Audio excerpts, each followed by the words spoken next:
Olá pessoal, tudo bem por aí? No encontro passado, nós já iniciamos o estudo desse capítulo, Uranografia Geral, que é o capítulo 6º, que em linguagem moderna seria Astronomia Geral, um verdadeiro tratado de astronomia, psicografado pelo médium Camille Flammarion, aos seus 20 anos de idade, na Sociedade Parisiense de Estudos Espíritas. Ele, que era astrônomo, inclusive muito respeitado, já havia publicado um livro sobre a pluralidade dos mundos habitados. Kardec era um admirador de Camille Flammarion e ele trabalhava no Observatório de Paris desde os 16 anos de idade. Ele atua como médium e as mensagens vêm assinadas pelo espírito Galileu Galilei. Esse capítulo é uma coletânea dessas mensagens feitas por Allan Kardec e incluídas na forma de um capítulo, capítulo 6º do livro A Gênese. Então vamos lá. Eu já disse no encontro passado, no resumo que eu apresentei para vocês, que, a meu ver, esse é um dos mais belos textos da obra kardeciana. Esse capítulo 6º é belíssimo.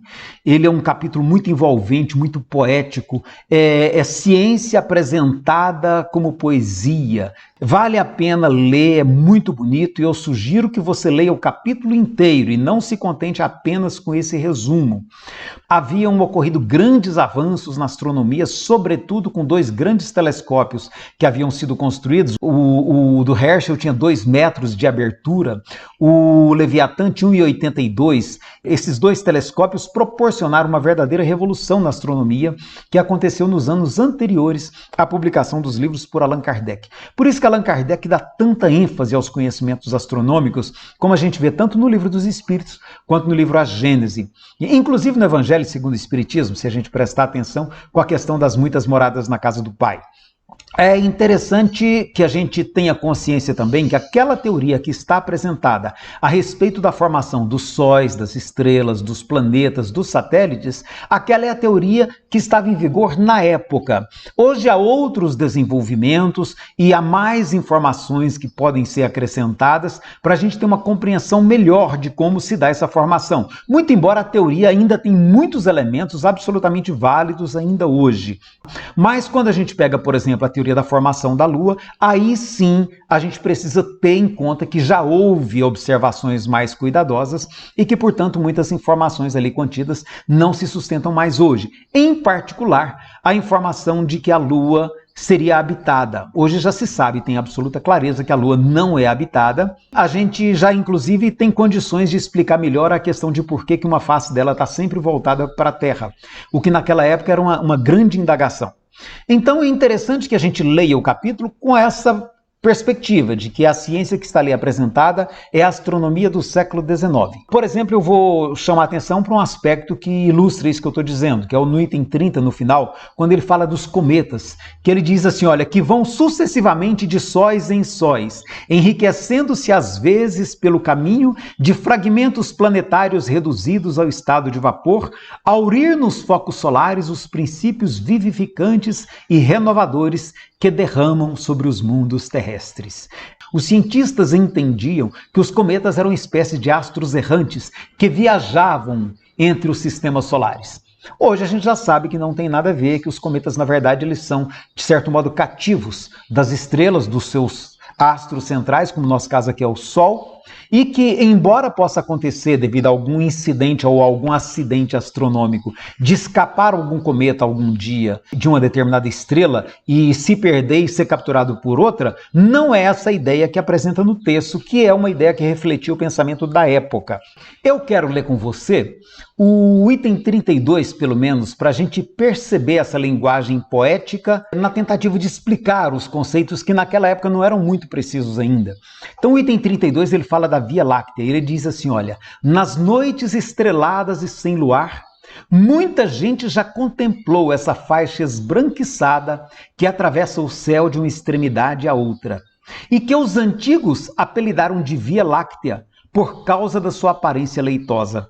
Nos tempos modernos, esse clarão difuso tem sido longamente explorado pelo telescópio, tendo esse caminho de pó de ouro, ou esse regato de leite da mitologia antiga, se transformado num vasto campo de maravilhas desconhecidas. As pesquisas dos observadores levaram ao conhecimento da sua natureza e revelaram que ali, onde o olhar errante apenas percebia uma fraca luminosidade, há milhões de sóis mais luminosos e mais importantes do que os que nos clareia a Terra. Eu quero chamar a atenção que quando ele fala aqui nos tempos modernos, gente, o que ele está falando de tempo moderno é o século XIX, tá? Eles entendiam que eles estavam vivendo o auge da modernidade. E ele vai continuar falando da Via Láctea de maneira muito poética, que vale a pena você ler para perceber a descrição linda que consta no texto. Ele diz assim, olha, realmente a Via Láctea é uma campina matizada de flores solares e planetárias que brilham em toda a sua enorme extensão. O nosso Sol e todos os corpos que o acompanham fazem parte desse conjunto de globos radiosos que formam a Via Láctea. Mas, a despeito de suas dimensões gigantescas relativamente à Terra e à grandeza do seu império, o Sol ocupa inapreciável lugar em tão vasta criação. Podem contar-se, eu quero chamar a sua atenção para esse detalhe, podem contar-se por uma trintena de milhões de sóis que, à sua semelhança, gravitam nessa imensa região, afastados uns dos outros de mais de 100 mil vezes o raio da órbita terrestre. E aí eu chamo a atenção para a gente tomar cuidado com essa informação. Essa trintena de milhões de sóis aqui, hoje já se mostrou que é muito mais do que isso. Não é uma trintena de milhões de sóis, como consta na mensagem. Os cálculos dos nossos astrônomos hoje são bastante imprecisos, são por estimativa, mas eles estimam entre 100 e algumas estimativas admitem até 400 bilhões de estrelas fazendo parte apenas da nossa galáxia, a Via Láctea. É interessante a gente perceber essa diferença de números para que a gente saiba que de lá para cá esse conhecimento se ampliou e os números hoje são outros. Ao mesmo tempo, essa outra informação de 100 mil vezes o raio da órbita terrestre, que seria a distância entre uma estrela e outra, já se tem hoje com muita clareza que nós temos estrelas mais próximas que isso. Se a gente transformar esse número aqui em notação científica, a gente vai ver que essa distância é maior do que a distância, por exemplo, daqui até a estrela alfa da constelação do Centauro, que fica ali próxima do Cruzeiro do Sul, que está apenas a 4,3 anos-luz de distância aqui da Terra. Isso em distância astronômica pode parecer pequeno, mas é a distância que você viajaria a 300 mil quilômetros por segundo, que significaria ir daqui à Lua, né, em pouco mais de um segundo, e você viajasse a essa velocidade durante 4 anos e alguns meses. Na época se achava que a distância era ainda maior. É bom a gente perceber esses detalhes para a gente atualizar essas informações para o conhecimento que nós já temos hoje no meio científico. Nesse sentido, convém também que a gente, ao ler lá o item 43, ele diz assim, olha, o Sol central, ele está falando do Sol central que fica no centro da nossa Via Láctea, porque ele entende que todas as estrelas estão girando ao redor de um Sol que seria central à nossa galáxia. E ele diz, o Sol central de que acabamos de falar também é um globo secundário relativamente a outro ainda mais importante. Ele entende que as galáxias também giram ao redor de outras galáxias, que também entre elas há um movimento circular que teria um outro astro, alguma outra galáxia como centro desse mesmo movimento das galáxias. Então é interessante essa observação, a gente hoje já sabe que não é assim, desde que nós tomamos conhecimento do fenômeno de expansão, que originou a teoria do Big Bang.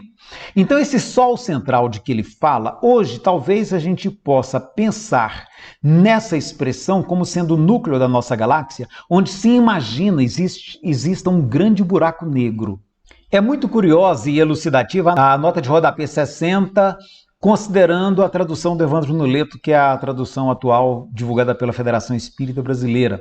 E aí no final dessa nota, ele vai repetir a ideia daquela quantidade de sóis em cada Via Láctea e vai falar da enorme quantidade também de nebulosas. Também é interessante que a gente veja essa informação hoje pelo que nós sabemos hoje.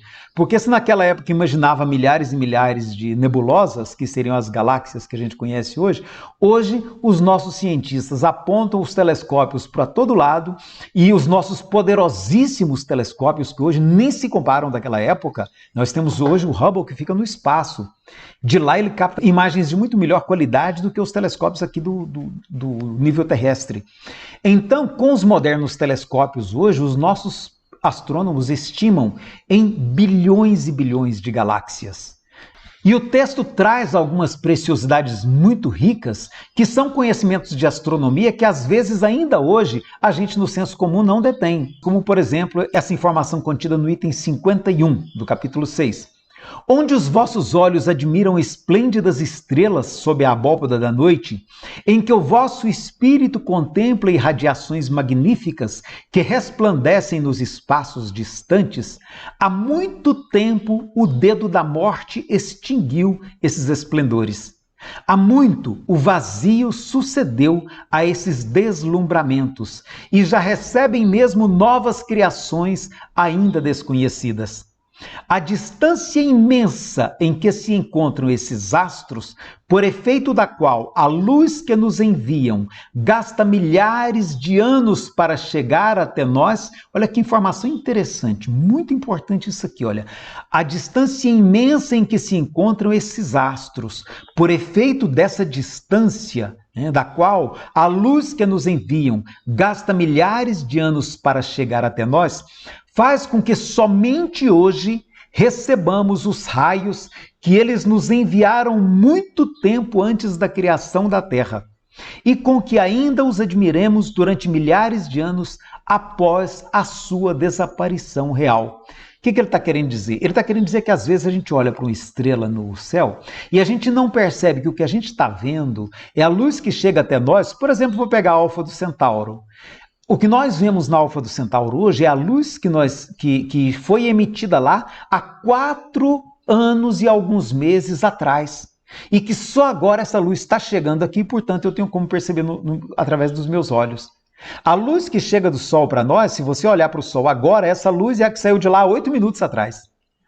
E ela demorou 8 minutos viajando de lá até aqui.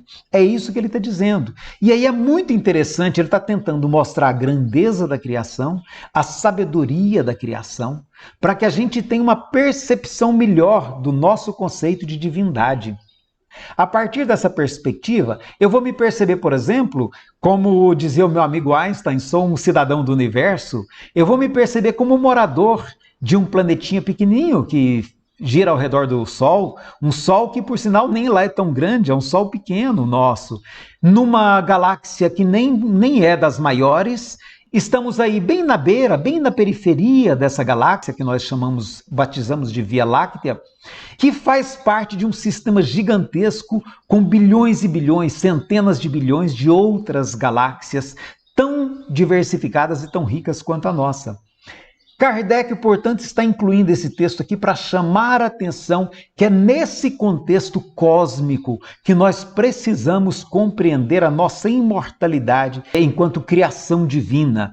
Ele quer chamar a nossa atenção para a insignificância da nossa vida, dos nossos valores, das ilusões que a gente cria em torno das questões do mundo material. E ele quer dizer, olha, reconheçamos aqui que a Terra e o homem nada são em confronto com o que existe e que as mais colossais operações do nosso pensamento ainda se estendem apenas sobre um campo imperceptível diante da imensidade e da eternidade de um universo que nunca tem fim. É muito interessante, ele quer chamar a atenção para essa grandeza da criação. Ele quer chamar nossa atenção para a nossa insignificância enquanto individualidade e a nossa importância enquanto parte de uma criação que é coletiva. Talvez até isso nos chame a atenção para a importância de perceber o coletivo mais do que o individual, numa sociedade tão individualista quanto a nossa. Porque é nessa imensidão que nós, enquanto espíritos, vamos aprendendo e evoluindo, ampliando nossa consciência, ampliando nossa percepção de mundo, mundo, de vida, nossa compreensão de nós mesmos, nossas possibilidades de doação em favor dos outros, da sociedade, do próximo, nossa possibilidade de agir como agentes co-criadores junto de Deus na criação. É nessas experiências que nós, portanto, vamos desenvolvendo o nosso potencial de luz interior, a nossa autoiluminação, para usar uma expressão que é do budismo. E aí ele vai terminar chamando a atenção para essa diversidade que existe no universo, que, querendo ou não, é uma diversidade que deve nos inspirar na maneira como devemos valorizar e compreender melhor a diversidade que existe também no nosso meio, no meio humano. E aí, eu disse no encontro passado que eu teria uma surpresa para você com relação a esse encontro nosso de hoje. E eu apresentei essa surpresa no grupo. Eu confesso para vocês que a reação foi muito interessante. Eu não sei qual vai ser a sua reação. Eu espero que ela seja como a de todos nós, sim, que estranha muito a princípio a informação, mas depois percebe que essa informação ela é extremamente reveladora e amplia o nosso entendimento de espiritismo, amplia o nosso desejo de estudar mais, de compreender mais a ideia espírita. Essa informação que eu trago como surpresa para você é uma revelação que é do próprio médium, psicógrafo desse texto, Camille Flammarion. Em 1906, Camille Flammarion publicou novamente um livro antigo da década dos anos 80, 1880 ainda, que ele havia publicado, a respeito dos fenômenos psíquicos. E várias pessoas pediram a ele que atualizasse esse livro dele, que era um livro muito importante na época, chamava As Forças Naturais Desconhecidas. E Camille Flammarion atualizou então esse livro para uma nova edição. E é muito interessante um comentário que ele coloca lá na página 44 e 45. Camille Flammarion anotou assim no seu livro: essas páginas sobre astronomia, e ele está falando do capítulo 6 do livro A Gênese, e de outros textos que foram publicados na Revista Espírita. Ele está dizendo: essas páginas sobre astronomia nada me ensinaram. Olha que interessante. Ele está dizendo que esse capítulo que nós estamos exaltando tanto pela beleza, pela riqueza de conteúdo, ele está dizendo: essas páginas sobre astronomia nada me ensinaram. Não tardei em concluir que elas eram apenas o eco daquilo que eu sabia e que Galileu nada tinha a ver com aquilo. Era como uma espécie de sonho acordado. Além disso, minha mão parava quando eu pensava em outros assuntos. Eu vou pular um pouquinho aqui e continuar mais adiante. Nesses exercícios, é muito fácil enganar a si mesmo e acreditar que nossa mão está sob a influência de uma mente diferente da nossa. Pulando mais um pouquinho.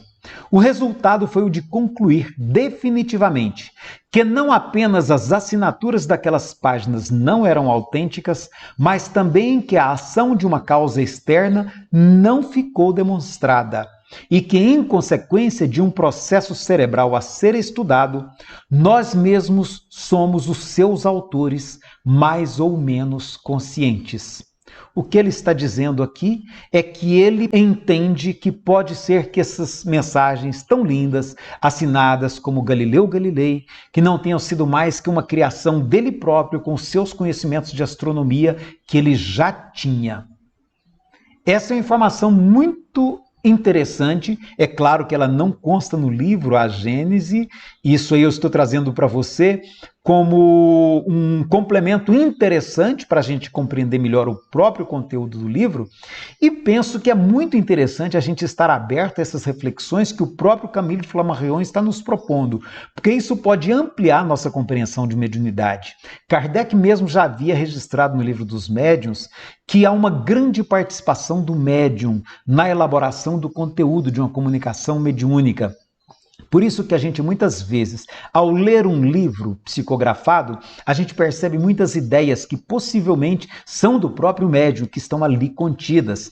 Aqui Camille Flammarion está admitindo a possibilidade de que todo o texto, na verdade, fosse dele e não de Galileu Galilei. E isso não deve nos estranhar se nós queremos ter uma postura científica diante do próprio conhecimento espírita. Isso não deve nos assustar nem causar qualquer estranheza, porque sob um olhar científico, São exatamente essas informações que surgem que nos desafiam a buscar novas explicações a respeito da realidade. Quando a gente tem uma informação dessa natureza, a gente se vê desafiado a estudar mais, a pesquisar mais, a procurar entender mais. E eu diria que nesse momento nós estamos precisando muito compreender melhor o transe mediúnico. Se Kardec, com pouco mais de 4 anos de estudo do fenômeno mediúnico, teve condições de compor o Livro dos Médiuns, quais são as nossas possibilidades com 150, 160 anos que nós temos mais de observação do fenômeno mediúnico desde Allan Kardec?